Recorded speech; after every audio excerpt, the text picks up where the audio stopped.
Selamlar herkese. Yiğit Tarot'a hoş geldiniz. Umuyorum ki neşeniz, keyfiniz, sağlığınız yerindedir.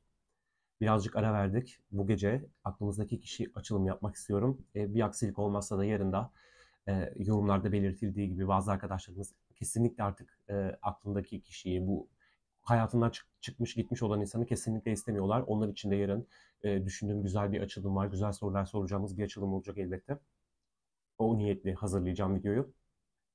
Bu gece, bu akşam aklımızdaki kişilere bakacağız. Ne durumdalar, kendi hayatlarında neler yapıyorlar, nasıl gidiyor, bize karşı ne hissediyorlar, bunları öğrenmeye ve size aktarmaya niyet ettiğim bir açılım olacak. Lafı fazla uzatmadan hemen başlamak istiyorum. Destekleriniz için çok teşekkür ediyorum. Öncelikle bunu da belirteyim. Niyet ettiğiniz, aklınızdan geçen kişi şu an kendi hayatında nelerle uğraşıyor, gündeminde neler var?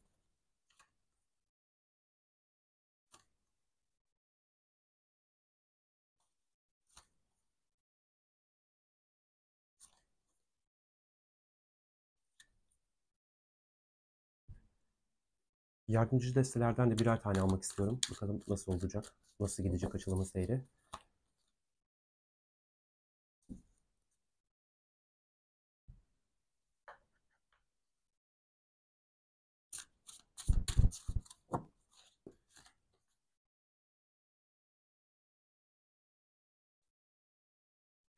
Deste altımız yine bir ikiz alev bağlantısı. Vallahi hali hazırda iyi görünmüyorlar. Burada farkındalık kazandıkları, farkında oldukları şeylerden biri siz olabilirsiniz. Yani çok iyi yerde gördüğü bir insan var sanki düşündüğü.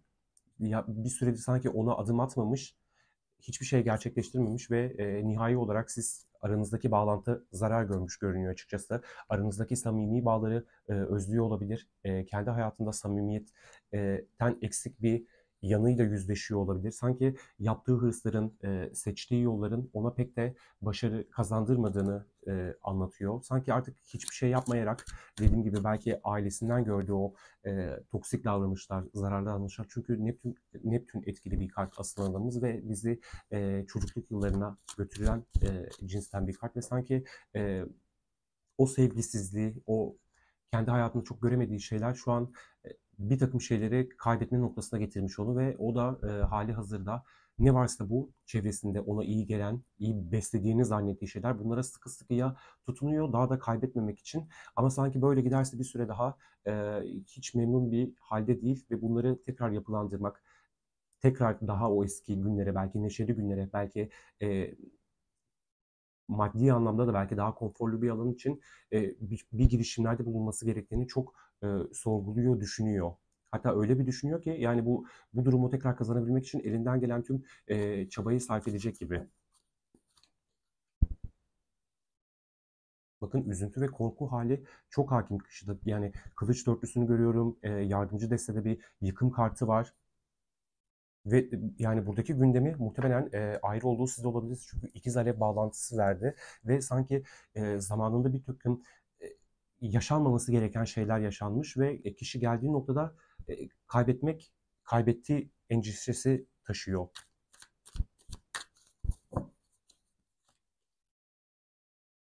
Bakın geçmiş bir ilişkisinden bahsediyor.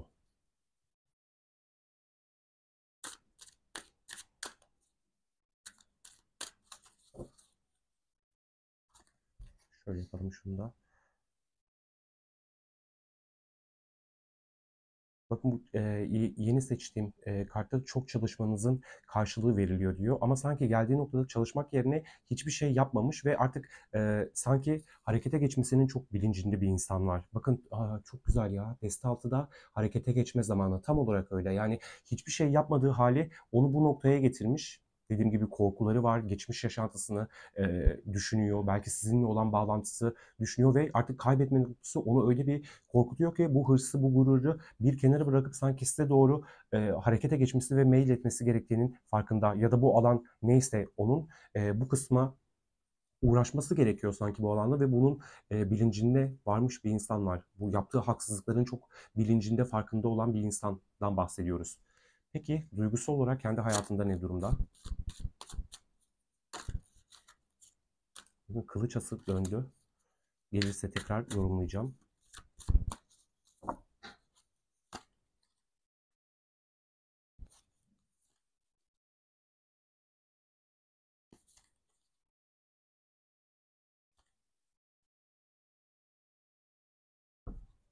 Bütün saraylılarımız geldi hemen hemen.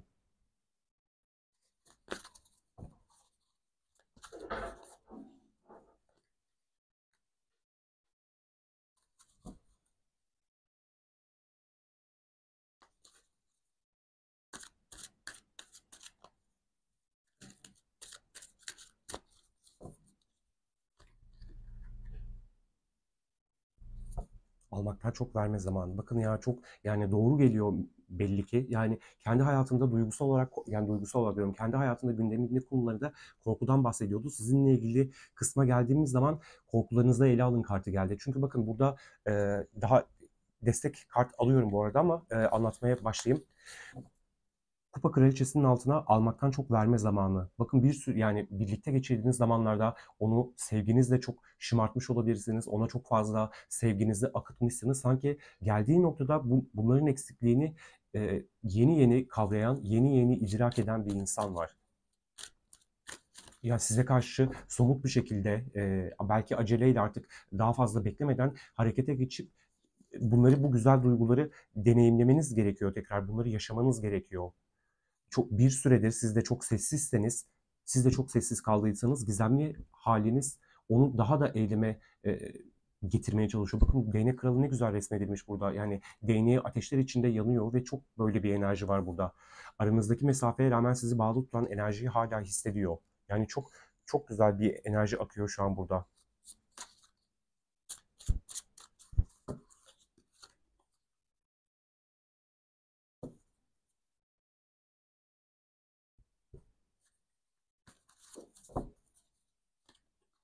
Bakın yani sanki eyleme geçerse, harekete geçerse belki birazcık e, dediğim gibi korkularına rağmen bu durağan halinden çıkıp sizinle bir şeyleri başlatmak istiyor. Ne kadar dediğim gibi korksa da yani bunun endişesini taşıyor gibi. Çünkü burada sözlerine dikkat et, sağlıklı sınırlar koy. Ona merhametsizlik yani ona merhametli davranmayacağınızı çok düşünüyor olabilir. Ama sanki sizinle somut bir başlangıç yapabilmek için, başlangıç yapabilmek için size istediklerinizi vermeli. Çok fazla adalet vurgusu var yine. Bakın gizemli halleriniz onu öyle bir yanılgıya sokmuş ki belki sizinle tekrar başlangıç yapmak istiyor, bunun arzularını yaşıyor. Bir yandan da şey de diyor olabilir, ya o hiç böyle bu kadar sessiz kalmazdı, hiçbir şey yapmazdı. Bu ilişkiye karşı inancını yitirmiş olabilir. Çevresinde de onu çok aramızdaki bağlantıyı istemeyen arkadaşlarımız var. Onlar e, bir takım durumlar yaşatıp onu benden uzaklaştırıyor olabilirler. Çünkü yani sizin sessizliğiniz, sükunetiniz onu gerçekten hareket etmeye e, itiyor gibi görünüyor. Gündeminde böyle bir konular var sizinle ilgili. Peki size karşı ne hissediyor? Duygularında neler var size karşı?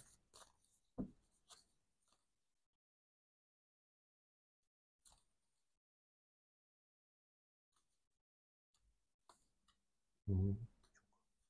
Dediğim gibi adalet vurgusu o kadar çok geldi ki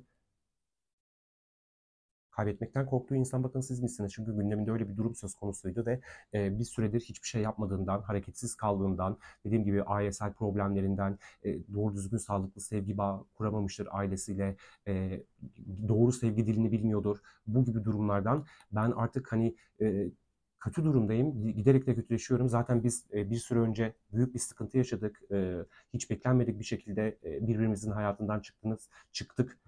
Kaçınılmazdı. Şu an onun sevgisini hayatımda hissedemiyorum ama istediğim şey, arzu ettiğim şey onunla birlikte tekrar o eski, onun çok verici olduğu günlere geri dönmek ama geldiğim noktada sanki ilahi adaleti yaşıyorum ya da ona öyle türlü türlü haksızlıklar ettim ki şu an ne derler etme bulma dünyası ve ben korkunç bir ızdırap halindeyim. Bakın sizin çok öncelerde hissettiğinizi, yaşadığınız, deneyimlediğiniz şeylere kendi hayatında şu an sizi düşünürken, kalbinden geçer, zihninden, bütün her şeyinden geçerken bunları yaşadığı bir süreçten geçiyor olabilir. Yardımcı kartlarla hemen destekleyeceğim burayı.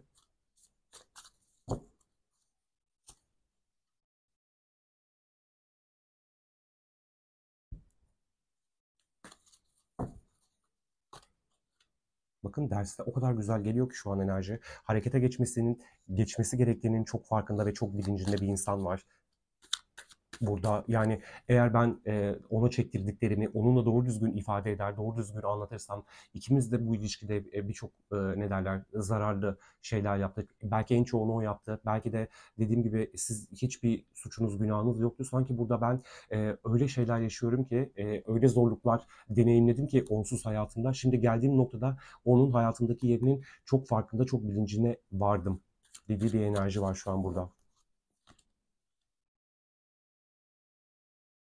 Bakın yani bu gurur kartı bana çok hala gurur yapıyormuş gibi hissettirmedi. Belki arada çok da olmamak kaydıyla illa vardır gurur yapanlar. Belki sizin artık gurur yapıp ona dönmeyeceğinizi de hissediyor olabilir. Çünkü hemen yanında bir iyileşme kartı var. Sanki siz artık bu durumu öyle bir deneyimlediniz. Sizin için bu geçmişte kaldı ki onun süreci şimdi başlıyor. Yani ben çok üzüntü halindeyim. Çok acı çekiyorum.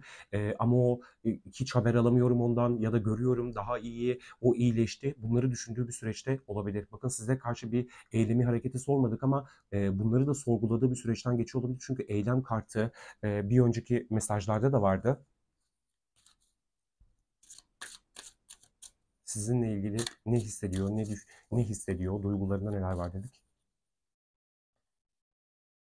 Enerji hızlanıyor, büyüyen ay. Evet burada aksiyon, enerjinin hızlanması, hasretin, özdeyişin giderek kat ve kat artması. Yine arttı bir aile kartı var. Belki ailenizle ilgili bakın küçük aile kartı da vardı burada. Belki de dediğim gibi birlikteydiniz, aynı evde yaşıyordunuz, belki hala yaşıyordunuz. Belki bir süredir aranızda bir soğuk rüzgarlar esiyor. Belki önümüzdeki süreçte enerjilerin hızlanmasıyla birlikte e, belki size dediğim gibi çaktırmıyor bile böyle bu gibi durumlar yaşadığını, üzgün olduğunu, üzgün hissettiğini, belki kendi içinde verdiği bir durum söz konusu. Bakın yani deste altı kartlar birbirini o kadar teyit ediyor ki enerji hızlanıyor, coşkulu bir doruk noktası yaklaşıyor. Size karşı duygularını sormuştuk. Devam ediyorum yardımcı kartlardan almaya. Gücünü kötüye kullanın. Bir kart daha attı. Bunu da alacağım. Bakın tek uçlu yani zamanında çok nasıl bir acımasızlık yaptıysa size belki güzel hisleri vardı. Belki dediğim gibi kupa kraliçesinin altına geldiği için söylüyorum. Belki sizin sevginizden o kadar emindi ki bu durumu tamamen kötü kullandı. Dediğim gibi o nasıl olsa gitmez. O hep hayatımın bir noktasında benim var olacak. Dediği bakın yine altta başka bir enerji kartı. Yani artık sanki pes etme noktasına gelmiş. Sizinle savaşmak yerine sanki böyle size hizmet etmek, sizinle olan süreci iyileştirmek istediği bir süreçten geçiyor gibi görünüyor.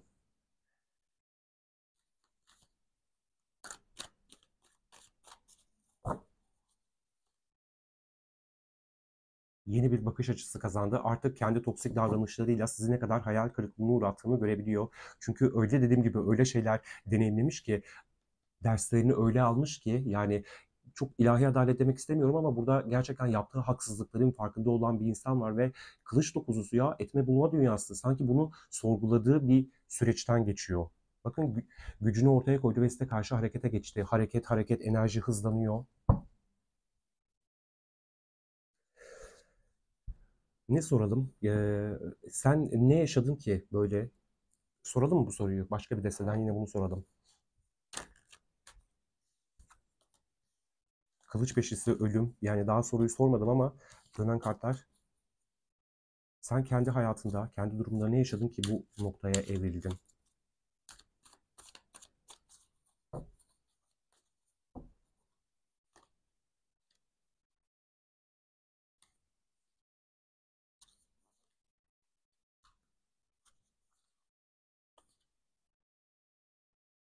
Ya planladığı gibi gitmemiş olabilir işler. Dediğim gibi bir hışımla, bir hızla başka bir şey oldurmak istiyordur. Belki daha fazla para kazanmak istiyordu. Belki ne bileyim dikkatini çeken, ilgisini çeken başka bir şey vardı. Burada böyle bir aşktan demek istemiyorum ama sanki gücünü, varını yoğunu ortaya koyabileceği başka bir şey için harekete geçmiş. Yani çok e, sezgilerimi dinlemeye. Bakın bazılarının dediğim gibi başka bir insan da olabilir bu. Başka bir durum da olabilir. Yani çok burada aşktan bahsetmedi ama seçtiği her neyse büyük bir girişim, büyük bir potansiyel barındırdığı, içinde hissettiği, sanki daha fazla beslenebileceğini düşündüğü bir alan, belki daha fazla gelir elde edebileceği bir alan. Bu neyse bu olmadı diyor. Bakın yani ruh eşi ayrılık kartı. Yani bu seçtiği alan e, ona iyi gelmemekle birlikte sanki sevdiği hayat arkadaşı olarak gördüğü, belki ruh eşi kavramını çok bilmiyordur ama sizin yokluğunuzda öyle bir sınanmıştır ki ruhundan bir parça eksik kalmış. Bunun üzüntüsünü yaşıyor olabilir. Bakın yani kılıç ikilisi kartını görüyor musunuz burada? E, Çok kötü. Sarmaş dolaş halde sanki ya iki erkek tasvir edilmiş burada ama sanki biri yani hüzünlü bir hal var burada. Devam ediyorum yine bu soruya X kartlar almaya. Sen ne yaşadın dedik. Bu aydınlanmaya vardın.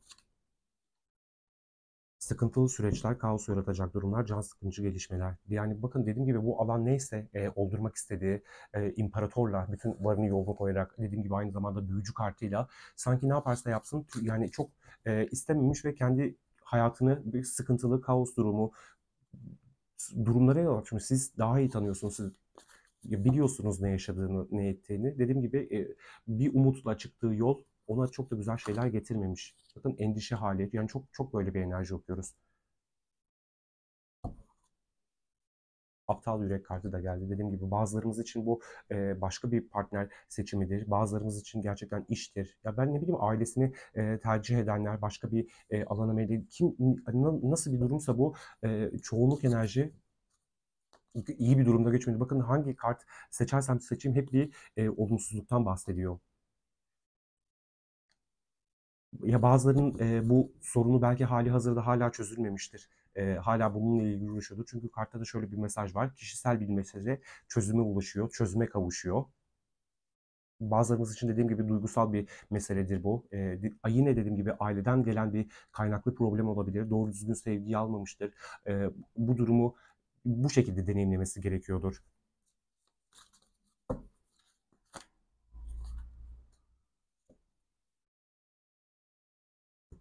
Yani bakın ne feda ettiğini sanki bu yokluk, bu soğukluk sürecinde e, fark etmiş bir insan anlatılıyor şu an kartlar tarafından.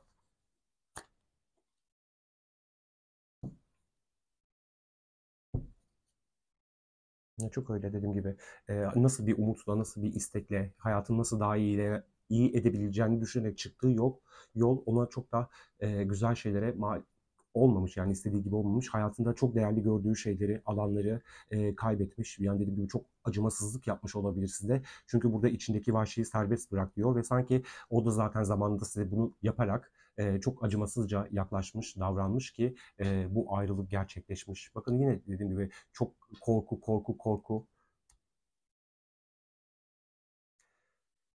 Peki ne yapmayı düşünüyorsun diye soralım. Niyetlerinde ne var? Yapmak istediğin şeyler arasında bu ilişkiyi kurtarabilmek adına.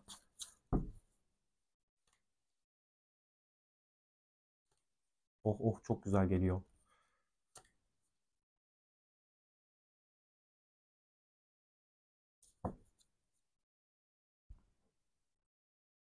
Bir süredir ayrıysanız belki başka bir şehir, başka bir engel, engel dediğim işte bir mesafe durumu varsa bunları aşmak istiyor. Tabii bu kılıç sekizlisi sizi çok dediğim gibi endişelendirmesin, korkutmasın. Sanki burada düşünerek derin bir tefekkür halinde bu hareketten çıkma niyeti var. Üzerine bir kart seçerim elbette ama değnek sekizlisiyle başlıyoruz ve hemen yanında duygularını açarak gelmek var. Çünkü en nihayetinde kendi içine döndüğünde e, bu hal ona keyif vermiyor. Bakın yeni yön. Belki dediğim gibi çok soğuk yaptı size. Belki hala bir aradasınız ama iletişiminiz çok doğru değil. Bu halden nasıl çıkacağını derin derin düşünüyor olabilir. Çünkü arzu ettiği şey kavuşmak.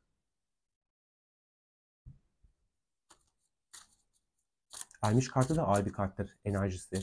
Çünkü bu ne derler erenlerden olabilmek ne derler zaman gerektirir. Yani bu zaten hali hazırda düşündüğü bir şeydir elbette. Bak uyanış yani çok güzel geliyor enerji.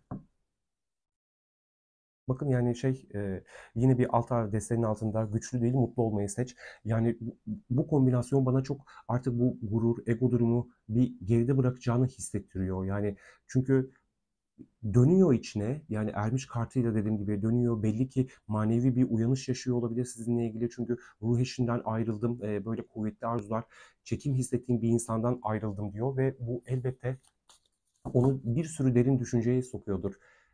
Ben hiçbir şey yapmadım. O zamanlar çok doğru geliyordu. Belki siz ona duygularınızı çok düzgün ifade ediyordunuz. Bütün imkanları, olanakları tanıyordunuz. Belki hiç o soğuk yaptığı halde bile duygularınızı çok açtınız. O yani bu ilişkiye çok sırtını döndü. İstemedi, istemezlikten geldi. Her şeyi yapmış olabilir ve bunların ne kadar yanlış olduğunun bilincine varan bir insan var burada şu an.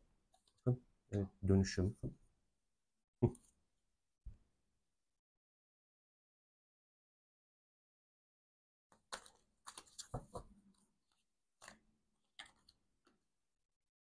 Bakın yani bazılarımız gerçekten ihanete bile uğramış olabilir. Yani tam yanında bir dönüşüm kartı geldi. Bunlar için çok pişman. Belki ayrısınız, uzaktasınız birbirinizden ve hiç artık dediğim gibi bağlantınız yok. Ben diyor ki hani böyle böyle evet onun ne kadar kıymetli olduğunu biliyorum, hissediyorum, artık öğrendim. Bazı bırakmam gereken şeyleri de bıraktım. Ama ben ona ihanet etti. Bu noktada beni affedebilir mi dediği bir enerjiden de hareket edemiyor olabilir. Şuraya bir tane daha seçmek istiyorum.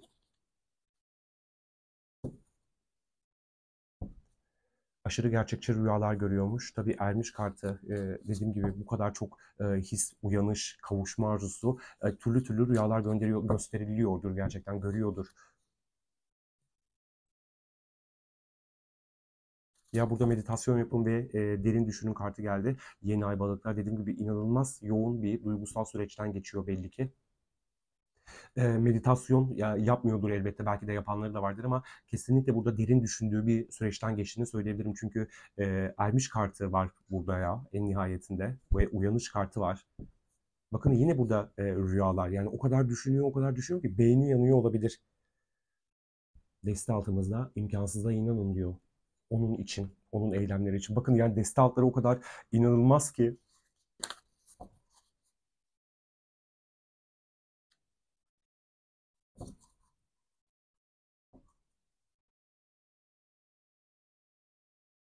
burada da bir ego kartı geldi ama inanın ben bu egodan ziyade dediğim gibi burada belki aldatılan arkadaşlarımız vardır. Böyle tanık olduğunuz bir durum vardır. O yüzden harekete geçemiyor olabilir sizler için ama eninde sonunda yani demeyeyim ama en nihayetinde yanlış yaptığının çok farkında bir insan var burada buraya yansıyan duruma göre.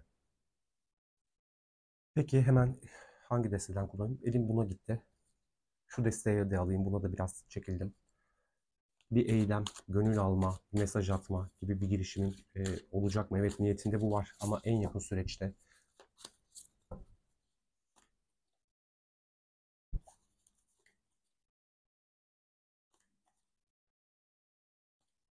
Evet olacak diyor ya. Gerçekten olacak bu.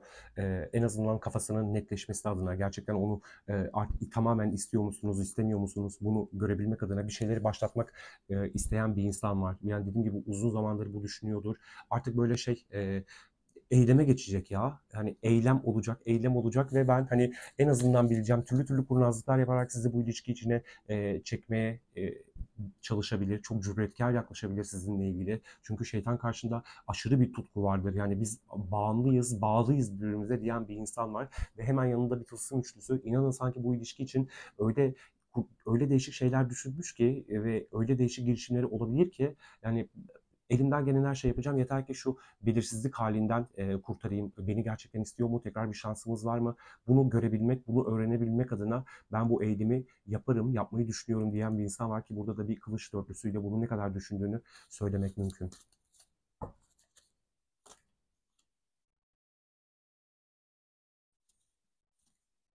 Bakın yine bir şeytan kartı geldi. Dedim ki şu bu öz değerin üzerine bir kart seçeyim.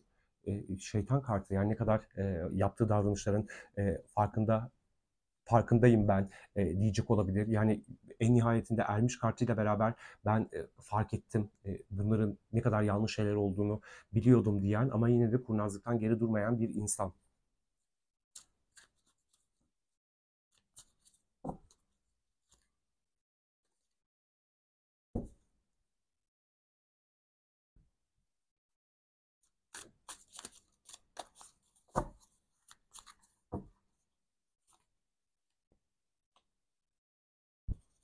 Nedense bundan da bir 4 tane almak istedim.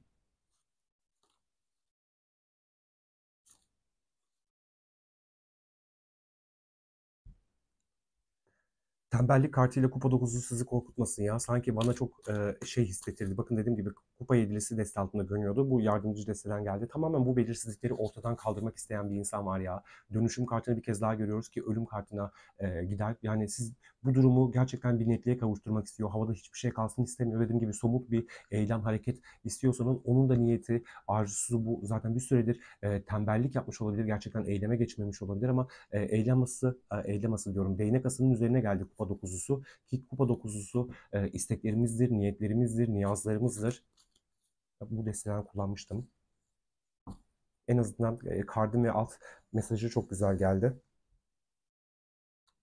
En yakın süreçte eylemin olacak mı dedik. Bakın arzu ettiği şeylerden biri de sizin yalnız olmanız olabilir. Tek olmanızı istiyor olabilir. Yani o kopukluk hissinin bir şekilde sizin bir araya gelişinizle oradan kaybolmasını istediği bir süreç olabilir. Dediğim gibi hem siz de iletişim kurmuyorsanız onunla, siz de bir süredir sessizseniz, hiçbir şey yapmıyorsanız onun hayatında bu kopukluk hissi de korkutuyor olabilir onu.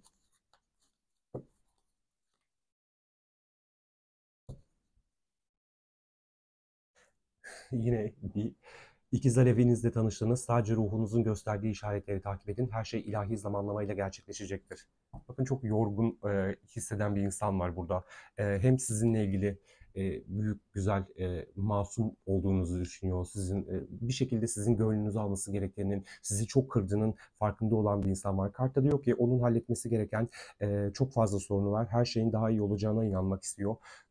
Çok öyle bir enerji var. Dediğim gibi yaptığı haksızlıkların farkında, bir süredir korkunç şeyler yaşıyor olabilir hayatında. Siz biliyorsunuzdur, belki bilmiyorsunuzdur. Çünkü kule, adalet kartı, yardımcı destelerde de adaleti gördük. Sanki sıkışıyor ve bir süre önce siz nasıl zorluklar yaşadıysanız, nasıl bir dönemden geçtiyseniz şu an hali hazırda bunları deneyimliyor olabilir kişi.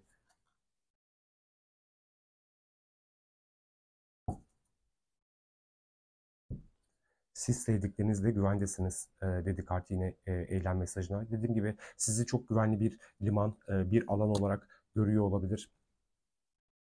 Ki görüyor olabilir değil, yani çok anın enerjisinde öyle şeyler geldi. Onun için çok değerli olduğunuzdan bahsetti. Dediğim gibi uyanışa, idraka yeni yeni geçmiş olabilir, oluyor olabilir. Çünkü burada uyanış kartını da gördük. Dediğim gibi çok inanılmaz mesajlar aktı onun cephesinde. Peki kartlar size bu insanla ilgili bir şey söyleseniz ne bilmeniz gerekiyor bu insanla ilgili?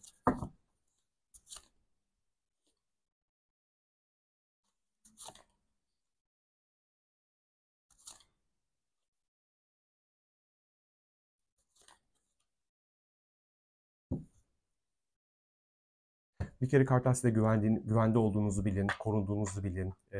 Hala iyileşme sürecindeyseniz yaralarınızı incele ve onları iyileştir. Belki şu an hali hazırda bu insan yaptığı yanlışların farkında ve bunları iyileştirmek için doğru hamleleri planladığı bir süreçte olabilir. Bakın burada bir kılıç sekizlisi vardı. Tam da üzerine kıtlık bilincinin başarının sınırlamasına izin verme. Yani sanki bir şeyleri artık fark ediyor. Belki yaralarını, belki size yaptıklarını.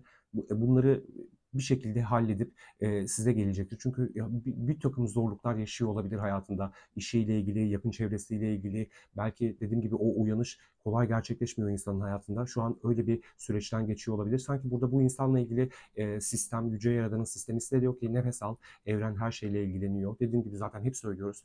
Sizin olan sizi mutlaka bulacaktır. Yani nasıl ki onunla tanışmanız tesadüfi bir şekilde olmadığı, birbirinize çekiminiz, o kurduğunuz diyaloglar, etkileşimler, ilişkiler hiçbir şey sebepsiz yere değil. Dediğim gibi belli ki bir amacı var, bir görevi var birbirinizin hayatında. Elbette herkesin var ama belli ki bir şeyleri deneyimlemesi gerekiyor. Belki dediğim gibi özel bir insan olduğunuzu anlayabilmesi için önce sizi kaybetmesi gerekiyordu. Öyle bir mesaj geldi buradan açıkçası. Peki Rumi de son olarak size bu insanla ilgili bir şey söylesin.